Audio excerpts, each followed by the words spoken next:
डोडो TV.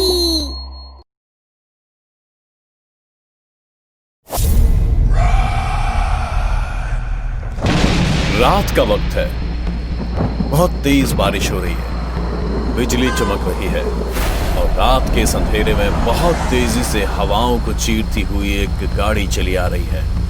और अचानक वो गाड़ी रात के अंधेरे में तेज आवाज के साथ एक पेड़ से टकरा जाती है। जो गाड़ी चला रहा होता है वो मर जाता है। टकराते ही गाड़ी का दरवाजा खुल जाता है। गाड़ी से एक आदमी का हाथ बाहर आता है। उसके हाथ में एक कांच की बॉल नीचे गिरती है और लुढ़कते लुढ़कते सड़क के किनारे पहुंच जाती है। अगले दिन सुबह जहां यह हादसा हुआ होता है वहां लोगों की भीड़ लग जाती है। कुछ लोग आपस में खुसफुसा रहे होते हैं तो कुछ लोग एक्सीडेंट को देखकर डर जाते हैं। तभी वहां से सिया और उसकी मम्मी सुषमा जा रहे होते हैं। अचानक से इतनी भीड़ को देखकर दोनों रुक जाते हैं। मम्मी, यहाँ क्या हुआ है? इतनी भीड़ क्यों है? बेटा, लगता है यहाँ कोई हादसा हुआ है। रुको, मैं देखती हूँ। जैसे ही सुषमा भीड़ के पास जाकर देखने लगती है तभी सिया को वो चमकती हुई बॉल सड़क के किनारे पड़ी हुई दिखती है, जो कल रात एक्सीडेंट के वक्त मरने वाले इंसान के हाथ से गिर गई थी। ये क्रिस्टल बॉल कितनी अच्छी लग रही है। चलो, मैं इसे घर ले चलती हूँ। ऐसा कहकर सिया बॉल को अपनी पॉकेट में डाल लेती है। इधर एक्सीडेंट स्पॉट पर पुलिस आकर भीड़ में खड़े लोगों से पूछताछ करने लगती है। हाँ, आप में से किसी ने कुछ देखा? कोई जानता है गाड़ी किसकी है? कोई कुछ जवाब नहीं देता। इससे पहले एक पागल इंसान वहां से चिल्लाते हुए भागता है। ये सब उसी ने किया है और वो किसी को नहीं छोड़ेगी, किसी को नहीं। सब मरेंगे, सब मरेंगे। सिया और सुषमा दोनों माँ बेटी घर लौट आते हैं। सिया, उसके घर में उसकी मम्मी सुषमा, पापा मोहन और एक छोटी बहन दिया है। चारों का छोटा सा परिवार है। घर आते ही सुषमा खाने की तैयारियों में लग जाती है और सिया चुपचाप जाकर बॉल को अपने कमरे में ड्रॉयर में छुपा जाती है। सिया इस बात से बिल्कुल अनजान थी कि इस बॉल में एक भयानक राक्षस रहता है, जिसके पास भी वो बॉल होती है वो उसे अपने वश में कर अपने हिसाब से इस्तेमाल करता है। रात को जब सब सो जाते तो अचानक से सिया के कमरे में रोशनी आने लगती है। अरे, ये लाइट कहाँ से आ रही है? मुझे देखना चाहिए। सिया उठकर देखती है। अरे, ये लाइट तो उस ड्रॉर में से आ रही है जिसमें मैंने वो बॉल रखी थी। ऐसा कहकर सिया दराज खोलती है और देखती है कि वो क्रिस्टल बॉल चमक रही है। अचानक से सिया गिर जाती है और बॉल चमकना बंद हो जाती है। सिया के गिरने की आवाज सुनकर उसके माँ बाप दौड़ते हुए उसके कमरे में आते हैं। अरे बेटा सिया, क्या हुआ तुझे? तू गिर कैसे गई? पता नहीं पापा। चल उठ बेटा, उठ, बिस्तर पर आजा, सो जा तू। सिया को सुलाकर मोहन और सुषमा अपने कमरे में चले जाते हैं। इधर कुछ दिन बीत जाते हैं और अचानक से उनके घर में कुछ ना कुछ अजीब घटनाएं होने लगती हैं, जिनसे सुषमा परेशान हो जाती है। मोहन उसे परेशान देखकर पूछता है, सुषमा, क्या हुआ तुम्हें? आजकल तुम बहुत परेशान रहती हो। मोहन, आपने शायद ध्यान नहीं दिया। 2-4 दिन से कुछ न कुछ अपशकुन हो रहे हैं। परसों जब मैं नींबू पानी बना रही थी और मैंने नींबू काटा तो वो नींबू अंदर से लाल निकला। रोज रात घर के दरवाजे पर बिल्ली रोती है। आज जब मैंने अखबार उठाने के लिए दरवाजा खोला तो अखबार पर खून लगा हुआ था। मुझे तो बहुत डर लग रहा है। तुम डरो मत, हम कुछ सोचते, सब ठीक हो जाएगा। मोहन ऐसा कहकर सुषमा को तसल्ली तो देते हैं, लेकिन असल में वो भी डरे हुए होते हैं, क्योंकि उन्होंने भी कई बार घर में कुछ अजीब सा महसूस किया था। एक रात छोटी बेटी दिया की अचानक से आंख खुलती है और वो देखती है कि अलमारी के ऊपर कोई काला साया है। वो डर के मारे जोर से चिल्लाने लगती है और उसकी बड़ी बहन सिया उसके पास ही सोई होती है। वो उसे गले लगा लेती है। तभी उसके चिल्लाने की आवाज सुनकर सुषमा और मोहन भी आ जाते हैं।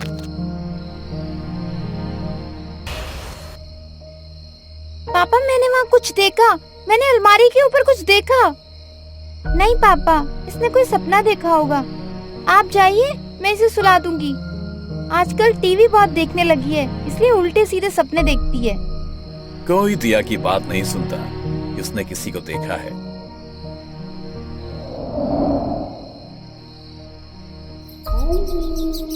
इसी बीच एक रात सुषमा पानी पीने के लिए कमरे से बाहर आती है तो अचानक से उसे भी कोई काला साया दिखता है और वो सीढ़ियों से गिर जाती है। गिरने की आवाज सुनकर मोहन भागा भागा आता है। अरे तुम ठीक तो? कैसे गिर गई तुम? मैंने एक काला साया देखा और उसी ने मुझे धक्का दिया।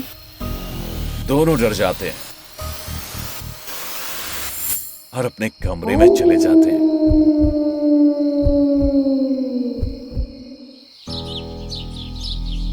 अगली सुबह मोहन को ऑफिस के काम से कहीं जाना होता है। सुषमा, मैं जा रहा हूँ, बहुत जरूरी काम है। तुम अपना और बच्चों का ध्यान रखना, बाकी बातें हम आकर करेंगे। सुषमा हाँ में सर हिलाती है और वो उसे बाय करके चला जाता है। मोहन के जाने के बाद दिन तो अच्छे से बीत जाता है, लेकिन रात होते ही सुषमा सिया और दिया को सुलाकर अपने कमरे में चली जाती है। आधी रात को सुषमा को कोई आवाज सुनाई देती है। उसकी आंख खुल जाती है। ये आवाज कहाँ से आ रही है? कौन है? कौन है यहाँ?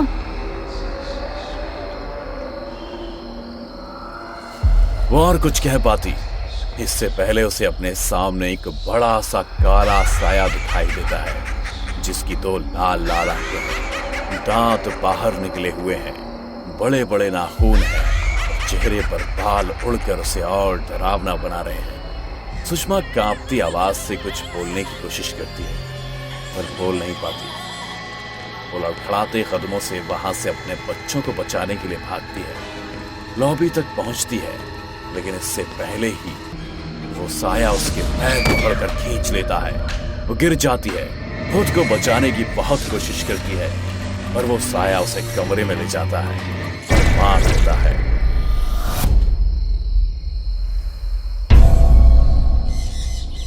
ये खबर सुनकर मोहन सुबह अपने घर पहुंचता है।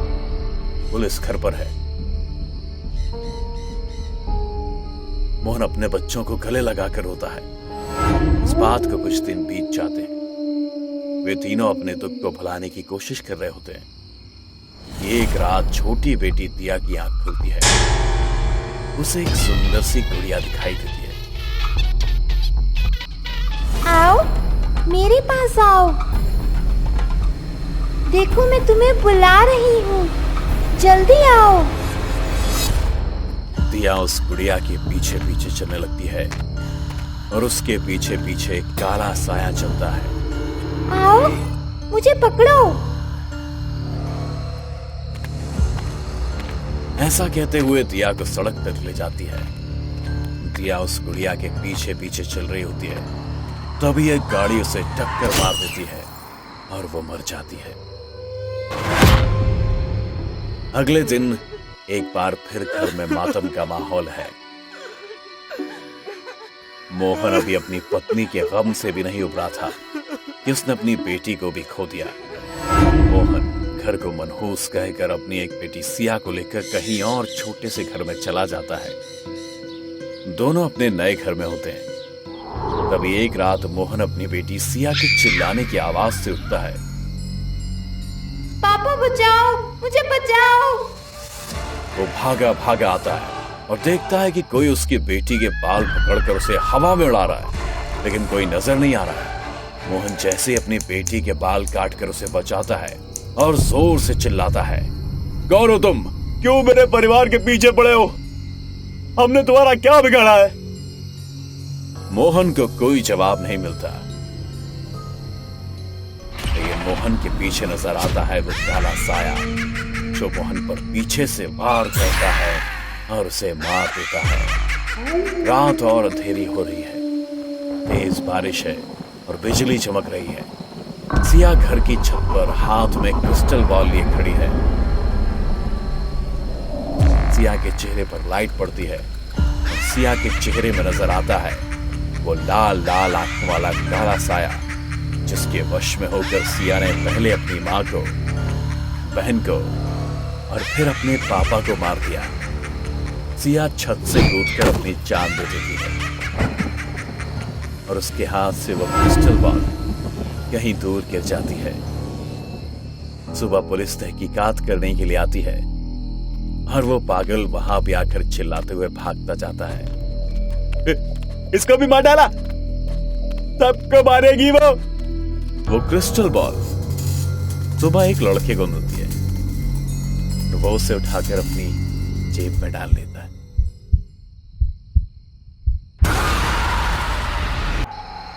पकड़ो पकड़ो उसे, वो हत्यारा। क्या हुआ? कहाँ है चोर? वो मेरे होने वाले पति को मारकर भाग रहा है।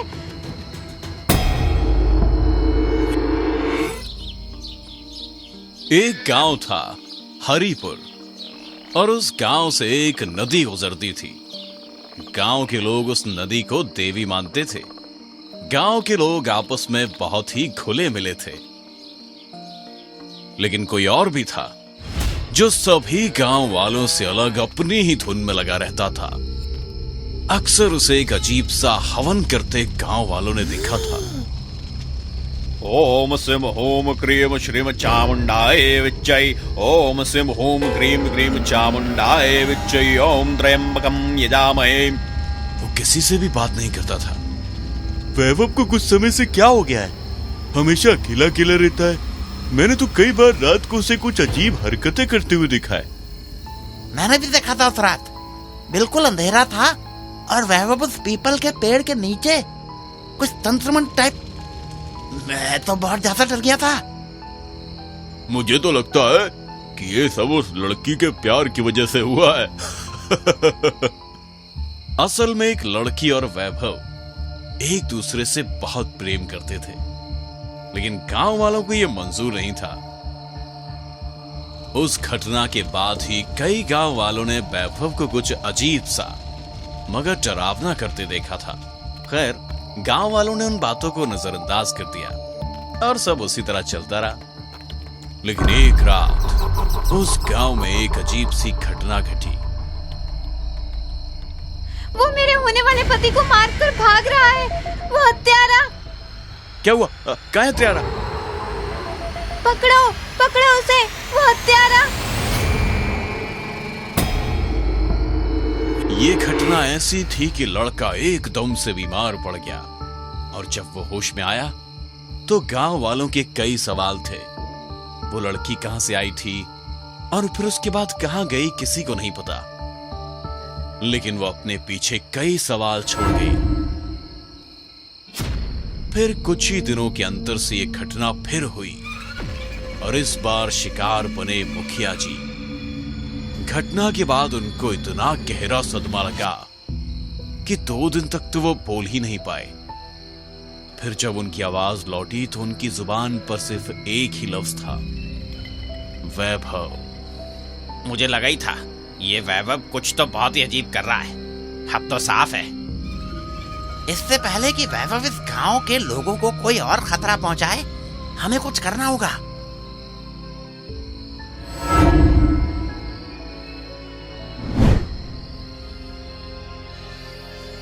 गांव वालों को शक तो हो गया था कि वैभव काली शैतानी शक्तियों का पुजारी बन चुका था। गांव वालों ने सुबह होने का भी इंतजार नहीं किया। सभी गांव वाले इकट्ठे होकर रात में ही वैभव के घर पहुंच गए। काफी अंधेरा और सभी गांव वाले मशाल लिए हैं। वैभव बाहर निकलो, वैभव बाहर निकलो। काफी देर बाद जब कोई नहीं मिला तो गांव वालों ने गुस्से में आकर वैभव का घर जला दिया उस घनी अंधेरी रात में घर धूं धूं कर जलता रहा। सभी गांव वाले वहां से चले गए और ये विचार अब सब तरफ फैल गया था कि इस घर में काली ताकतों को जला दिया गया है। अब गांव हर अनहोनी से सुरक्षित है। अब गांव में शांति थी। गांव वाले शांति को अपनी जीत मान रहे थे, लेकिन मुझे लगता है कि वो तो बस खौफनाक मंजर से पहले की एक खामोशी थी। इन्हीं दिनों में गांव के ही एक किसान भूरे लाल की लड़की विमला बहुत ही ज्यादा बीमार हो गई। गांव के डॉक्टर को बुलाया गया, लेकिन बीमारी डॉक्टर की समझ से परे थी। विमला बेहोशी की हालत में कुछ बड़बड़ा रही थी। वैभव? भूरे लाल तो अपनी बेटी के मुंह से वैभव का नाम सुनकर एकदम सन्न रह गया। सभी गांव वाले भी सहम गए। आखिर माजरा क्या था? वैभव तो उसके घर के साथ ही चल गया। क्या विमला पर कोई साया था? वैभव का इस सबसे क्या लेना देना था? कई सवाल थे और जवाब एक भी नहीं। अब गांव का माहौल एकदम से बदलने लगा। गांव के जिस भी घर में कुंवारी लड़की होती, वो बीमार पड़ जाती। धीरे धीरे करके गांव के सभी कुंवारी लड़कियां बीमार हो गईं और सबसे ज्यादा डरने वाली बात थी कि बीमारी का पता डॉक्टर भी नहीं लगा पा रहा था और सभी लड़कियां बेहोशी में वैभव का नाम बड़बड़ाए चली जा रही थी। मुझे तो लगता है हमने वैभव का घर जलाकर आफत मोल ले ली है। अब पता नहीं ये सब कहां जाकर रुकेगा भाई। जंगल के पास एक बाबा रहते हैं, हमें उनके पास जाना चाहिए, वरना पूरा गांव तबाह हो जाएगा भाई। बात तो सही थी। अब तक गांव की 30 से ज्यादा लड़कियां बीमार हो चुकी थी और मरने की हालत में थी। सभी गांव वाले जल्दी जल्दी भागते हुए बाबा के पास पहुंचे। अब क्या लेने आए हो? तुम्हारी समस्या को तो तुम लोग खुद जलाकर मार चुके ना। बाबा बहुत ज्ञानी थे और गांव में हो रही घटनाओं के बारे में जानते थे। बाबा, आप तो सब जानते हैं। हमने सभी गांव वालों की जान बचाने के लिए वैभव का घर जलाया, तो फिर गांव वालों की जान बची या फिर और खतरे में पड़ गई? सभी गांव वाले चुप हो गए और फिर गांव वालों ने इस भयानक समस्या को दूर करने के लिए बाबा से प्रार्थना की। तुम लोगों ने मिलकर एक बहुत बड़ी भूल कर दी है और अब तुम्हारी बेटियां इसकी कीमत चुका रही हैं। मैं गलत लोगों का साथ नहीं देता। तुम सब वैभव के गुनहगार हो। चले जाओ यहां से। बाबा बहुत क्रोधित थे, लेकिन तभी एक गांव वाले ने आकर खबर दी कि सभी लड़कियां जो बीमार थी, वे अब सभी गांव वालों की मौत बन चुकी थी और गांव में तबाही मचा रही थी। बाबा, अब आप ही बचा सकते हैं, कुछ कीजिए वरना हम सब मारे जाएंगे। मैं कुछ नहीं कर सकता। तुम्हें सिर्फ वही बचा सकता है। कौन बाबा? वैभव। लेकिन वो तो जलकर मर चुका था, या फिर हकीकत कुछ और थी? अक्सर जैसा दिखाई देता है, सच्चाई उससे अलग होती है। वैभव को मैंने ही उस रात जलने से बचाया था। मैंने ही उसे हवन और तंत्र विद्या सिखाई। अब वो काली ताकत बहुत ही ताकतवर हो चुकी है, लेकिन वैभव ही वो इंसान है जो इसका अंत कर सकता है। वैभव वहां आता है और उसका चेहरा आधा जला हुआ है। वैभव को देखकर गांव वाले बहुत चकित हुए। वैभव का चेहरा आधा जल चुका था। सभी गांव वाले वैभव और बाबा के साथ गांव के लिए निकले। गांव का मंजर तो अब एक कब्रिस्तान में बदल चुका था।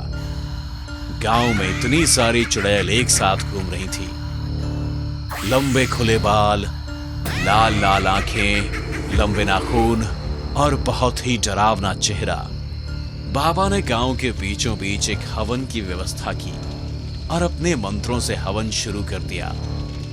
थोड़ी ही देर में हवन का धुआं सारे गांव में फैल गया और हवन के धुएं से सारी चुड़ैलें वहां इकट्ठी हो गई। तुम सब क्या चाहती हो? इन गांव वालों का अंत है। जो भी बीच में आया समझो मर गया।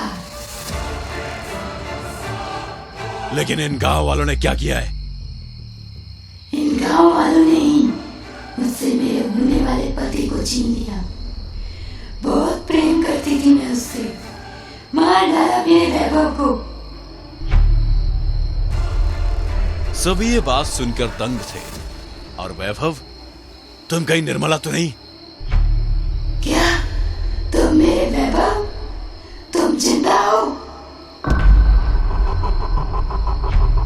हाँ, मेरा चेहरा उस रात जल गया। मैं वैभव ही हूं।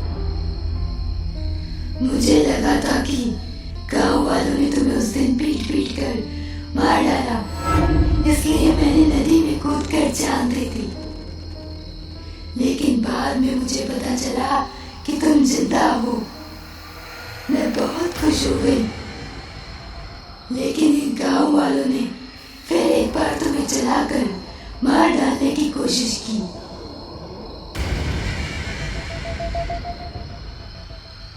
अब माहौल शांत हो गया था। चुड़ैल अब उन लड़कियों के शरीरों को तोड़कर अपने असली शरीर में आ चुकी थी। इन गांव वालों ने हम दोनों को अलग किया। मैं इन सबको खत्म कर दूंगी। नहीं, तुम ऐसा नहीं कर सकती निर्मला। तुम्हारी मौत के बाद मैं भी अपना जीवन खत्म करने जा रहा था, लेकिन बाबा जी ने मुझे बचाया और फिर तंत्र विद्या सिखाई। लेकिन ये गांव वाले दुष्ट हैं और इन्हें सजा मिलनी ही चाहिए। मैं इन्हें सजा दूंगी। नहीं, मैं तुम्हें नहीं करने दूंगा। जान लेने का अधिकार सिर्फ भगवान को है। मुझे माफ कर देना निर्मला।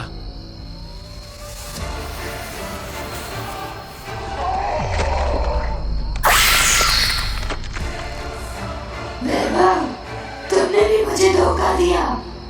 मैं वापस जरूर आऊंगी वैभव, वापस जरूर आऊंगी। हरिपुर गांव में जो तूफान आया था उसको बड़ी ही हिम्मत करके वैभव ने शांत कर दिया था।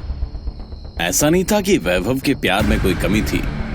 वो तो निर्मला को ही अपनी जिंदगी मान बैठा था। उसके जाने के बाद जब उसे पता चला कि उसकी आत्मा वैभव के लिए बेचैन है, तो वो सारी विद्या सीखने की कोशिश कर रहा था जिससे वो निर्मला से फिर से बात कर सके, उसे देख सके। ओम सिम होम क्रीम श्रीम चामुंडाय विच्चै। ओम सिम होम क्रीम क्रीम चामुंडाय विच्चै। ओम त्र्यंबकम यजामहे। पर गांव वाले उसे गलत समझ के चलाने की कोशिश करते हैं।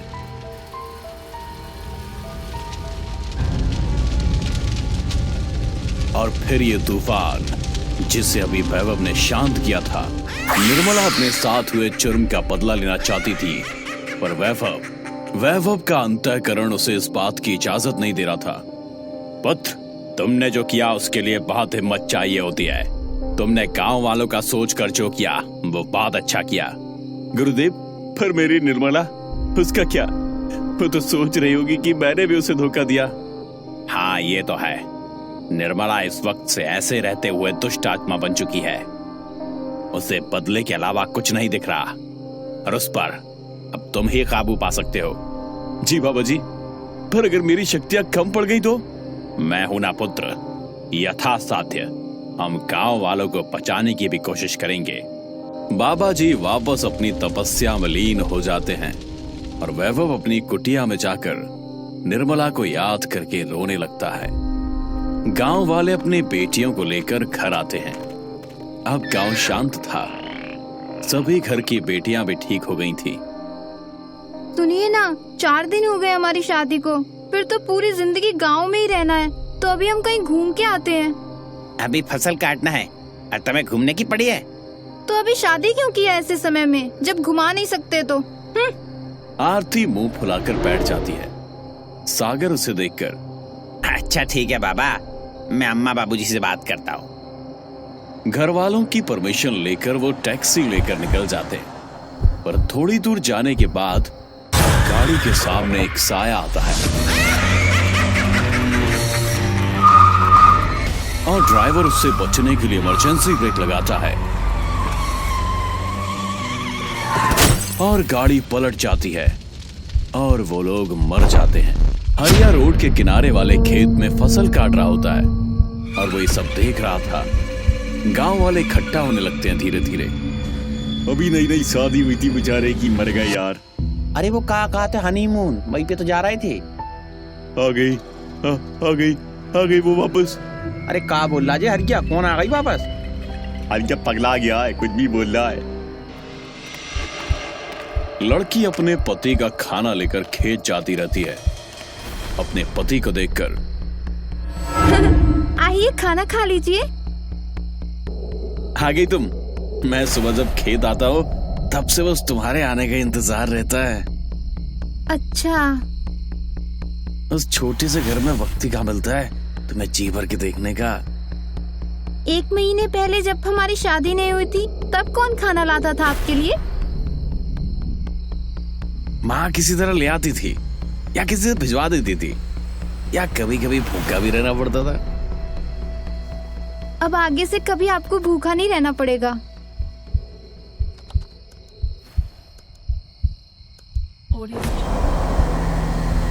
बहुत तेज हवा चलने लगती है, पेड़ पौधे हिलने लगते हैं और जिस पेड़ के नीचे पति पत्नी बैठे थे वो पेड़ उन पर गिर जाता है और वो वहीं मर जाते हैं। अगल बगल के खेत वाले लोग आ जाते हैं वहां और हाय हाय करने लगते हैं।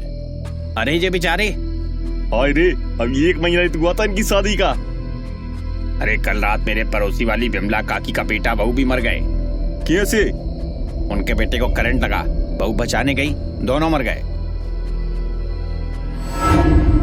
कोई जोड़ा नहीं बचेगा इस गांव में, सब मारे जाएंगे एक के बाद एक। मैं कह रहा हूं जल्दी कुछ करो वरना वो सबको मार डालेगी, सब मरेंगे।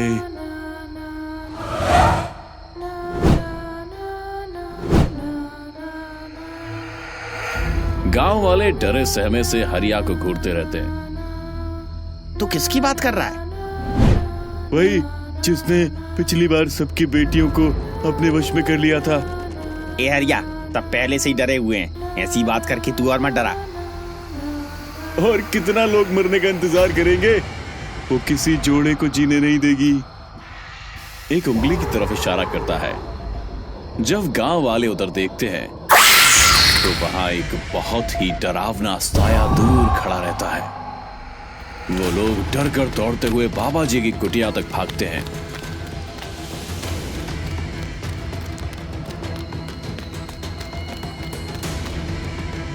बाबा जी ध्यान करते रहते हैं। गांव वालों को आया देख वैभव बाबा जी की तंद्रा तुड़वाता है और उनके बीच बातचीत शुरू होती है। बाबा जी वो फिर से लौट आई है। कौन? वही निर्मला जिसने पिछली बार गांव की बेटियों के शरीर पर अपना अधिकार जमा लिया था। बाबा जी 3 नब्बेवाई जोड़े मर गए हैं और हरिया कहता है कि सब जोड़े मर जाएंगे एक एक करके। मेरे होते हुए ऐसा कैसे हो जाएगा? वैभव, उस आत्मा को यहाँ बुलाने की तैयारी करो। जी बाबा जी। वैभव एक हवन कुंड में आग जलाता है, पूरी तैयारी करता है और मंत्रोच्चारण शुरू करता है। ओम सिम होम क्रीम श्रीम चामुंडाए विच्चै। ओम सिम होम क्रीम क्रीम चामुंडाए विच्चै। ओम। बहुत तेज आंधी तूफान आता है और एक डरावना सा माहौल बन जाता है।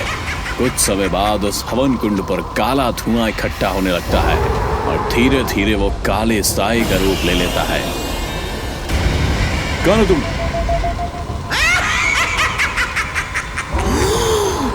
बताओ कौन हो तुम? नहीं बताऊंगी। बताओ। तुम धोखेबाज हो, तुमने मुझे धोखा दिया था। ओह, तो तुम निर्मला हो, मैं तुम्हारा इंतजार कर रहा था। तुम मेरा इंतजार कर रहे थे? तुम अब क्यों आई हो? मैं सारे गांव वालों को मारने आई हूँ, तुम्हें भी। मेरा जोड़ा पूरा नहीं हुआ तो मैं किसी जोड़े को जीने नहीं दूंगी।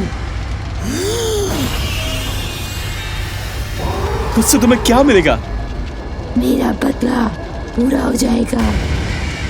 कैसा बदला? इन लोगों ने मुझे तुम्हारे साथ जीने नहीं दिया। पिछली बार जब मैं दूसरे के शरीर को माध्यम बनाकर तुम्हें पाना चाह रही थी, तब तुमने मुझे धोखा दिया। तुम सब धोखेबाज हो। मैं सबको मार डालूंगी। देख निर्मला, अब तेरा और मेरा मिलना संभव नहीं है। तू चली जा यहाँ से। मैं या तो पूरे गांव को मार डालूंगी या तुझे अपने साथ लेकर जाऊंगी। तू पक्का वैभव को लेकर चली जाएगी यहाँ से? हाँ, उसी को पाने के लिए तो मैं ये सब कर रही थी, पर उसने भी मुझे धोखा दिया। वैभव गांव वालों को बचाने के लिए तुझे धोखा दिया था। ऐसा करना नहीं चाहता था वो। इसलिए अब मैं वैभव को अपने साथ ही लेकर जाऊंगी, वरना सारे गांव वाले मरेंगे। ठीक है, अब तू अभी जा। मैं वैभव को समझा बुझाकर तेरे साथ भेज दूंगा, पर तू अब एक भी गांव वालों को नहीं मारेगी। ठीक है, मैं शाम में आऊंगी और वैभव को लेकर जाऊंगी। ठीक है। बाबा जी, मुझे सच में जाना होगा क्या? रुको, मुझे कुछ सोचने दो। अगर इसी में गांव की भलाई है तो चले जाओ वैभव, नहीं तो मासूम जोड़े मारे जाएंगे। तुम लोगों ने भी तो मासूम प्रेमी जोड़े को जलाकर मार दिया था। बाबा जी, गलती हो गई, अब कभी ऐसा नहीं करेंगे हम सब। सभी को अपनी जिंदगी अपने हिसाब से जीने का हक होता है। ठीक है बाबा जी, अगर गांव वालों की भलाई इसी में है तो मैं चला जाऊंगा।